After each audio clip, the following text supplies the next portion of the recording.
नमस्कार दोस्तों, बुढ़ानी education line में आपका हार्दिक स्वागत और अभिनंदन करता हूं। मैं सही राम। जी हाँ दोस्तों, जो वादा किया था उस वादे पे मैं पूरा खरा उतरने का प्रयास करूंगा दोस्तों। जी हाँ दोस्तों, अपना ये वैसे शिक्षा से संबंधित या हिंदी व्याकरण में बात करूँ ये दूसरा वीडियो दोस्तों। इससे पहले मैं छोटा सा 5-5.5 मिनट का वीडियो लिया था और उसमें देखा था कि भाषा के बारे में पढ़ा था कि भाषा की उत्पत्ति कैसे हुई, भाष धातु से हुई। उसके बाद में हमने ये भी देखा कि भाषा की विशेषताएं क्या है। अब आज हम आगे देखेंगे पहले दोस्तों कि भाषा का मनोवैज्ञानिक दृष्टिकोण क्या है, यानी भाषा सीखने की मनोवैज्ञानिक दृष्टिकोण कितने हैं, कौन कौन से हैं, उनके बारे में अपने अध्ययन करें। आइए दोस्तों, सबसे पहले हम देखें भाषा को सीखने के मनोवैज्ञानिक दृष्टिकोण कितने हैं दोस्तों, 3 हैं। याद रखना दोस्तों, भाषा के सीखने के मनोवैज्ञानिक दृष्टिकोण जो 3 हैं वो 3 कौन कौन से प्यारे दोस्तों, जरा ध्यान से। पहला है जिज्ञासा, पहला क्या है जिज्ञासा, दूसरा होगा अनुकरण, तीसरा अभ्यास। जिज्ञासा, अनुकरण, अभ्यास। प्यारे दोस्तों, अब अधिकतर ये सोचते हैं कि भाई इसमें ये अनुकरण क्या है, अभ्यास क्या है, जिज्ञासा क्या है। अब इस संदर्भ में मैं आपको बताना चाहूंगा कि जिज्ञासा का जो अर्थ होता है वह जानने की इच्छा, यानी हम जब तक सीख नहीं पाएंगे, जब तक हमारे अंदर इच्छा नहीं जागेगी, इच्छा नहीं होगी, तब तक अपन किसी भी भाषा को सीख नहीं पाएंगे। तो जिज्ञासा का मतलब होता है जानने की इच्छा। इसके साथ में दूसरा जो अपना बिंदु है अनुकरण। अनुकरण का मतलब होता है किसी की नकल करना, जैसे मैं बोल रहा हूँ, आप सुन रहे हो, आप मेरी नकल कर रहे हो या मैं आपकी नकल कर रहा हूँ, ये होता है नकल करना। ये पहले जो अनुकरण जो होता है उसको भी 2 भागों में बांटा गया है। जैसे सबसे पहले बात करूं उच्चारण की, किसकी, उच्चारण और लेखन। दूसरा भाग है अनुकरण में लेखन। ये 2 वेरी इंपॉर्टेंट होते हैं पहले दोस्तों। जैसे उच्चारण यानी मैं बोलूंगा, आप सुनोगे और सुन करके आप उसी को उच्चारण करोगे उसे। फिर लेखन, मैं बोल रहा हूं, आप सुन रहे हो और सुन करके आप लिख रहे हो, ये क्या है, लेखन है। तो अनुकरण को 2 भागों में बांटा गया दोस्तों, उच्चारण और लेखन। उच्चारण और लेखन, इसको थोड़ा सा ध्यान रखना दोस्तों। फिर तीसरा जो आता है वो है अपना अभ्यास। इस अभ्यास की बात करता हूं मैं कि अभ्यास का अर्थ क्या होता है, बार बार किसी भी चीज को दोहराना, प्रैक्टिस करना। इंग्लिश में बोले तो प्रैक्टिस, यानी प्रयास करते रहना, बार बार लगे रहना किसी भी चीज को। जैसे हिंदी में कहावत है कि करत करत अभ्यास के जड़मती होत सुजान, रसरी आवत जातते सिर पर पड़ दे निशान। तो वो बात है, अभ्यास वही चीज होती है कि बार बार प्रयास करते रहना चाहिए। अब मैं बात करूं आगे कि भाषा का विकास करना। उम्मीद करता हूं दोस्तों कि ये तीनों बातें अच्छे से समझ में आ चुकी होगी कि जिज्ञासा, अनुकरण और अभ्यास क्या है। अब मैं थोड़ा सा नीचे चलूं कि भाषा का विकास क्रम क्या है। भाषा का विकास क्रम क्या है, तो जितने भी विद्वान हुए हैं सभी ने भाषा को विकास क्रम को 4 बिंदुओं में बांटा है। सबसे पहले सुनना, बोलना, पढ़ना और लिखना। सुनना, बोलना, पढ़ना, लिखना, ये भाषा का विकास क्रम है। हाँ, अपने जो मैडम मारिया मोंटेसरी हुई हैं उन्होंने जरूर इस क्रम को थोड़ा सा चेंज किया है। इस क्रम में उन्होंने क्या किया है कि उन्होंने बताया है कि पहले सुनना, फिर बोलना, फिर लिखना। यहां पर आकर के उन्होंने थोड़ा सा परिवर्तन कर दिया है कि पहले वो लिखने के लिए बोल रही है। इनके अनुसार जो भाषा को जो सीखने का जो मनोवैज्ञानिक जो दृष्टिकोण है या भाषा का जो विकास क्रम है वो मैडम मारिया मोंटेसरी के अनुसार सब है, पहले सुनो, फिर बोलो, फिर लिखो, फिर पढ़ो। लेकिन इनके अलावा जितने भी विद्वान हैं उन्होंने बताया कि पहले सुनना, फिर बोलना, फिर पढ़ना और अंत में लिखना। जैसे नॉर्मल बातें कि जैसे अपने घर की बात करें तो जैसे किसी की पत्नी बोली कि अजी सुनते हो, फिर उधर से साहब बोलते हैं हाँ जी बोलो। अजी सुनते हो, हाँ जी बोलो। फिर उधर से मैडम कहेगी पढ़ो ना, मैडम क्या कहेगी, पढ़ो ना। फिर उसके जो पति हैं वो क्या कहेंगे, अजी लिखो ना। अर्थात ये छोटा तरीका प्यारे दोस्तों पढ़ने का, इसको समझने का कि सुनना, बोलना, पढ़ना और लिखना। वैसे ही कुछ ऐसे शॉर्ट ट्रिक बनाते हैं कि सुबोपल्ली के नाम से कुछ समझते हैं लोग। ओके दोस्तों, तो अब देखते हैं दोस्तों आगे अपन भाषा के प्रकार।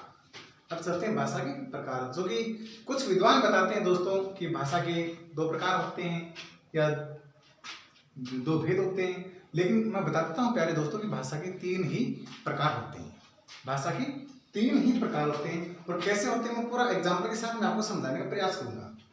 जैसे नंबर 1 में मैं बात करूं मौखिक भाषा, लिखित भाषा और सांकेतिक भाषा। जी हाँ मेरे दोस्तों, मौखिक भाषा, लिखित भाषा, सांकेतिक भाषा। कुछ विद्वान इसको हटा देते हैं, इसको मानते नहीं कि सांकेतिक भाषा नहीं है, सिर्फ और सिर्फ मौखिक और लिखित भाषा को ही महत्व देते हैं।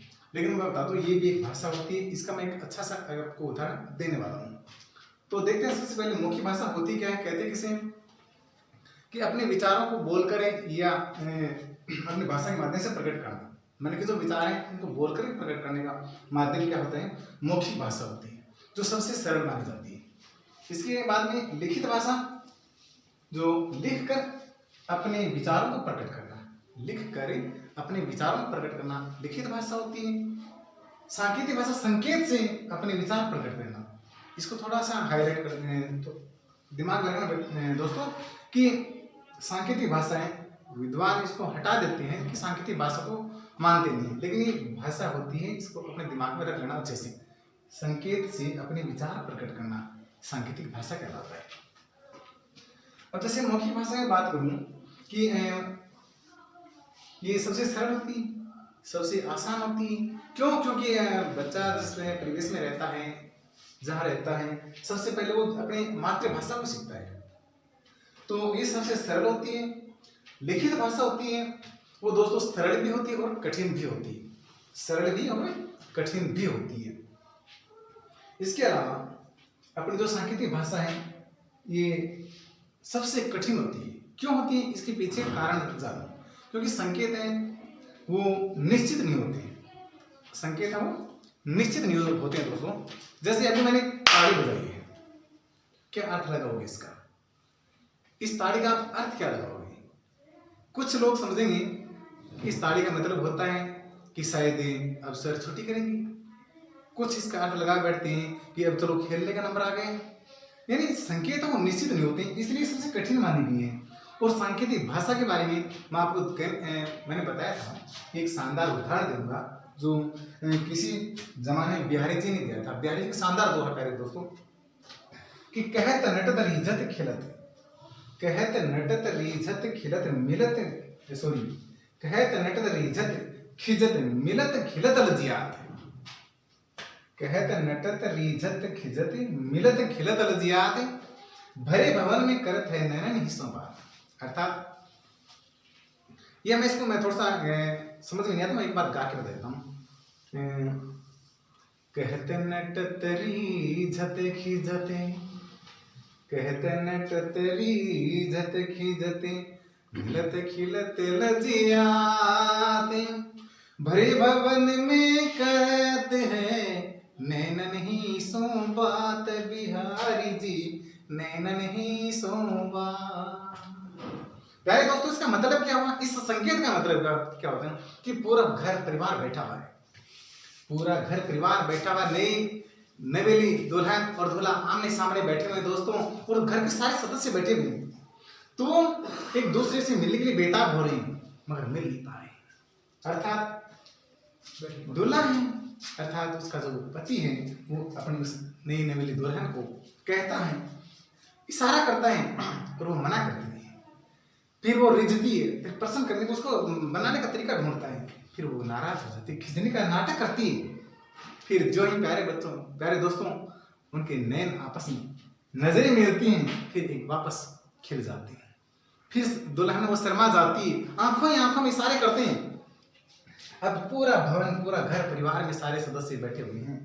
इस प्रकार से नैनन ही सो बात, आंखों ही आंखों में वो बातें करते हैं। अर्थात कहने का आशय ये मेरे प्यारे दोस्तों कि ये एक सांकेतिक भाषा का शानदार उदाहरण है। यदि कोई आपको चैलेंज करे कि सांकेतिक भाषा होती नहीं, तो मैं दावे से कह सकता हूँ दोस्तों कि आप इस दोहे को, इस उदाहरण को देकर के बिहारी जी का उदाहरण समझा देना कि सांकेतिक भाषा होती है। ओके, और जहां तक मैं एक बात बता देता हूँ कि जो संकेत होते हैं वो निश्चित होते हैं, मैंने पहले बताया था। और जैसे व्हीकल चलता है, गाड़ी चलती है, वहाँ पे यातायात साधन के जो ट्रैफिक पुलिस जो खड़ी होती है, ये गाड़ी हॉर्न मारती है, लगाती है, तो वो क्या है? संकेत है। जब तक संकेत क्योंकि क्या सांकेतिक भाषा क्यों कहेंगे, जब तक हमें कोई यूँ कहूँ कि सार्थक ध्वनि जिसमें कोई उच्चारण हो, जिसका कोई अर्थ नहीं निकले, जब तक कोई सार्थक ध्वनि सुनने को नहीं मिलेगी तब तक वो चाहे किसी भी प्रकार का संकेत क्यों ना हो, चाहे वो यातायात का संकेत हो या अदरवाइज कोई भी संकेत क्यों ना हो, वो संकेत ही माने जाएंगे। ओके दोस्तों, मिलते हैं नेक्स्ट वीडियो में। Okay, thank you, bye.